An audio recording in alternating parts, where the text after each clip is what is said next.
मेरे दोस्त, आपको स्क्रीन पर कुछ क्वेश्चन दिखाई देता होगा। ये क्वेश्चन देखिए क्या कह रहा है। कारण निम्नलिखित समांतर श्रेणी में रिक्त खानों के पदों को ज्ञात कीजिए। खानों मतलब होता है बॉक्स, मतलब बॉक्सेस कह दीजिए आप। तो ये बॉक्स आपको दिया हुआ स्क्रीन पर दिखाई देता होगा। ये बॉक्स को पूरा करना है। ये पूरा कैसे होगा, बिल्कुल आसान तरीके से मैं बताऊंगा। इस वीडियो में आप अंत तक बने रहिएगा, क्योंकि इस प्रश्न में क्वेश्चन नंबर 3 में 5 प्रश्न है, देखिए 3 प्रश्न एक जैसा है, 2 प्रश्न एक जैसा है। तो मैं हर एक दोनों जो एक जैसा है उसमें से एक प्रश्न बनाऊंगा, मगर सिर्फ प्रश्न आप खुद बना लीजिएगा।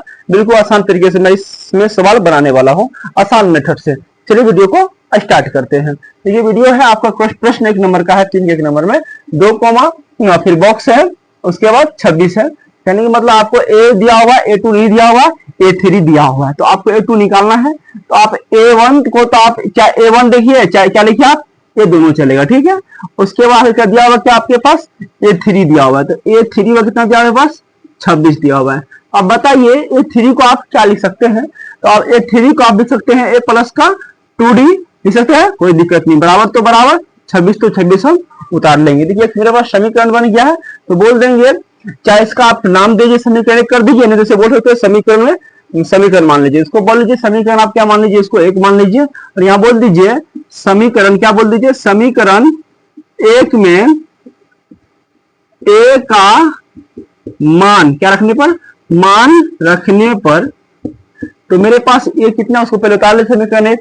तो मेरे पास ए प्लस का 2D बराबर 26 है। तो भैया ए आपके पास दिया हुआ जी, कितना आपके पास 2 है, 2 उतार देंगे, प्लस तो प्लस, 2D तो 2D बराबर 26, तो 26 कोई दिक्कत नहीं है। तो ये 2 प्लस के इधर आएगा तो माइनस का हो जाएगा। तो 2D बराबर हो जाएगा 26 माइनस कितना हो जाएगा आपका 2 हो जाएगा। तो 2D बराबर हो जाएगा 26 कितना गया 2, कितना बचे आपका 24 बच गया।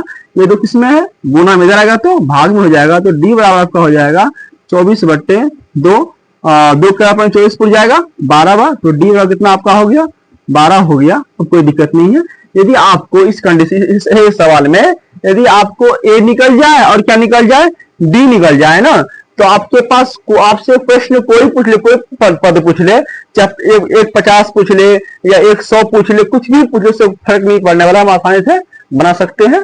मेरे पास पूछा क्या, मेरे पास A2 पूछा है, तो आसान से मान लेंगे। तो क्या बोलेंगे, तो A2 बराबर, जानते हैं आप लोग क्या होता है, A प्लस का D होता है। A कितना है मेरे पास 2 है। अब प्लस तो प्लस, D कितना है मेरे पास 12 है, 12 14 हो गया। कहने का मतलब हो गया A2 अब कितना निकल गया आपका 14 निकल गया। कोई दिक्कत नहीं है। अब आप में सेम तरह से प्रश्न आपके 3 में है और 4 में है। 3-4 प्रश्न आप आसानी से बना लीजिएगा। अब हम आपके